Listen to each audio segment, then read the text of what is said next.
നിയമത്തിന് എല്ലാവരും ഒരുപോലെയാണമ്മേ. അതിൽ നിന്ന് ഒരുത്തനെ മാത്രം മാറ്റി നിർത്താൻ പറ്റില്ല. ഇതിനകത്ത് ആ മേഘനും പങ്കാളിയായിരിക്കും കണ്ണേട്ടാ.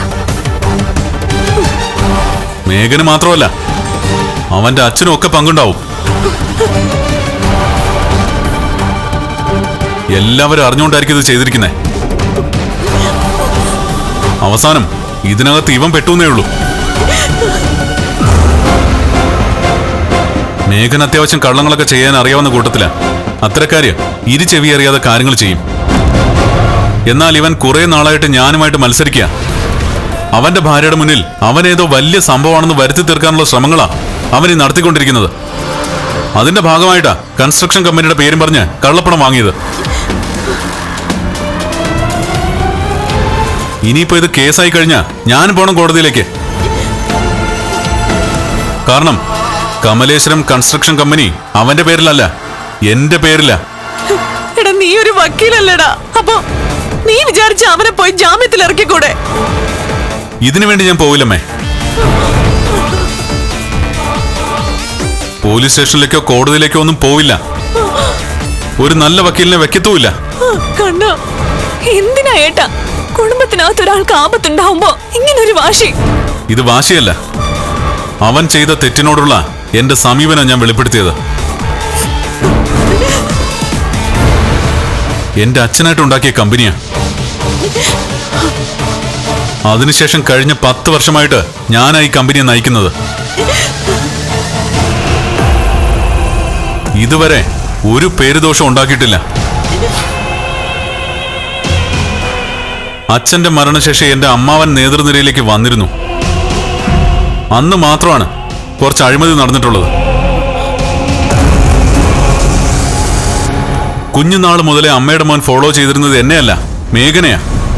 അതിന്റെ എല്ലാ കുഴപ്പങ്ങളും അവന്റെ സ്വഭാവത്തിലും ഉണ്ട്. പിന്നെ തെന്നിത്തെറിച്ച് എന്റെ ചില ഗുണങ്ങൾ അവന് കിട്ടിയെന്ന് മാത്രം. എടാ, ഇപ്പൊ ഇതൊക്കെ പറഞ്ഞുകൊണ്ടിരിക്കേണ്ട സമയമാണോ കണ്ണ? സമയം ഏതായാലും എന്നെ കൊണ്ട് ഈ കേസിൽ ഇടപെടാൻ പറ്റില്ലെന്ന് ഞാൻ പറഞ്ഞല്ലോ. പിന്നെ കൂടുതൽ സംസാരിക്കണ്ട, വിളിക്കാങ്ങളെ. എന്നിട്ട് അങ്ങേരോട് പറ, അങ്ങേരും അങ്ങേരുടെ മോനും കൂടെ വഷളാക്കിയ അനന്തരവനെ പോലീസ് കൊണ്ടുപോയെന്ന്. ഇനിയിപ്പോ അവനെ ശരിക്കൊന്നും ചോദ്യം ചെയ്താ അമ്മാവന്റെ വീട്ടിലും പോലീസ് കയറുമെന്ന് പറയാൻ പറ്റില്ല. അങ്ങനെയാണെങ്കിൽ അവനൊരു കൂട്ടാവും. അമ്മാവനും മേഘനും ലോക്കപ്പിലെത്തും അവനോടൊപ്പം. എല്ലാവരും പോലീസ് സ്റ്റേഷനിലും കോടതിയിലും ജയിലിലും ഒക്കെ കിടക്കണമെന്നാണല്ലോ ഇപ്പൊ ഏട്ടൻ ആഗ്രഹിക്കുന്നത്. എല്ലാവരും അങ്ങനെ കിടക്കണമെന്ന് ആഗ്രഹിച്ചാലും കിടക്കില്ല. കാരണം തെറ്റ് ചെയ്തവർ ഈ പറഞ്ഞ സ്ഥലങ്ങളിലൊക്കെ കയറി ഇറങ്ങേണ്ടി വരും, ജയിലിൽ കിടക്കേണ്ടി വരും. മഞ്ജു, നീ ഒന്ന് അമ്മാവനെ വിളിച്ചേ. അല്ലെങ്കിൽ വേണ്ട, ഞാൻ തന്നെ വിളിക്കാം. ആ വഴി നോക്ക്. അത്യാവശ്യം തെറ്റ് ചെയ്യുന്നോണ്ട് അങ്ങേർക്ക് തെറ്റ് ചെയ്യുന്നവരെ രക്ഷിക്കാൻ നല്ല മനസ്സായിരിക്കും. നീ മിണ്ടരുത്. ഈ വീട്ടിനകത്ത് ആർക്കെങ്കിലും ഒരു ആപത്ത് വന്നാ അവരെ രക്ഷിക്കാനായിട്ട് മുന്നിട്ടിറങ്ങുന്നത് നീ ആയിരുന്നു.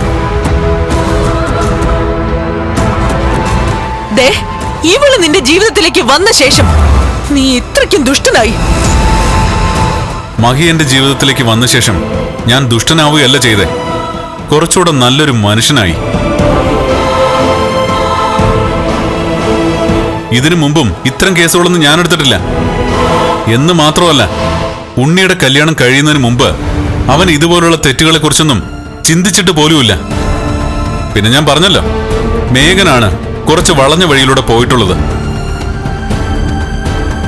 ഇവിടെ ഇപ്പൊ എന്നെ വെല്ലുവിളിച്ചുകൊണ്ട് എന്തുകൊണ്ടാണ് അമ്മയുടെ മോൻ പോയതെന്ന് എനിക്ക് മനസ്സിലായി.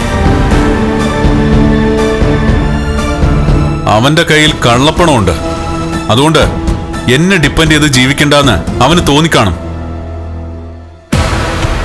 ദൈവം പോലും പൊറുക്കാത്ത കാര്യങ്ങളാ ഉണ്ണി ഇവിടുന്ന് പറഞ്ഞിട്ട് പോയത്.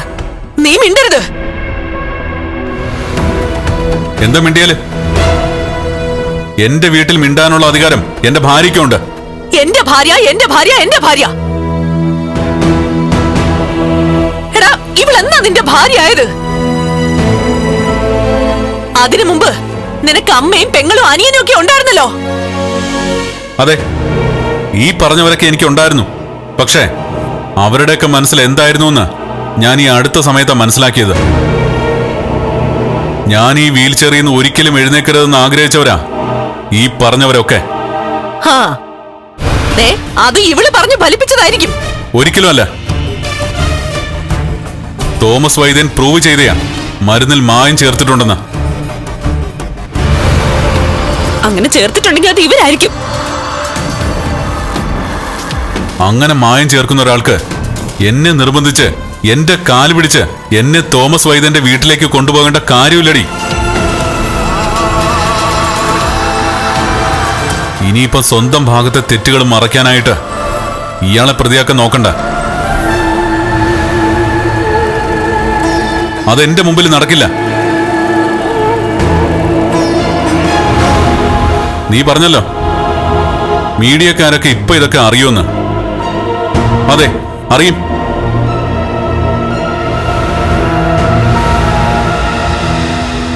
ഉണ്ണി കള്ളപ്പണം വീട്ടിൽ കൊണ്ടുവച്ചെന്ന് മാത്രമല്ല വരാൻ പോകുന്നത്. കമലേശ്വരം ഗ്രൂപ്പ് ഓഫ് കമ്പനീസും ഇതിനകത്ത് പരാമർശിക്കപ്പെടും. കമലേശ്വരം കൺസ്ട്രക്ഷൻസിലെ സീനിയർ സൂപ്പർവൈസറെ അറസ്റ്റ് ചെയ്തെന്നായിരിക്കും വാർത്ത.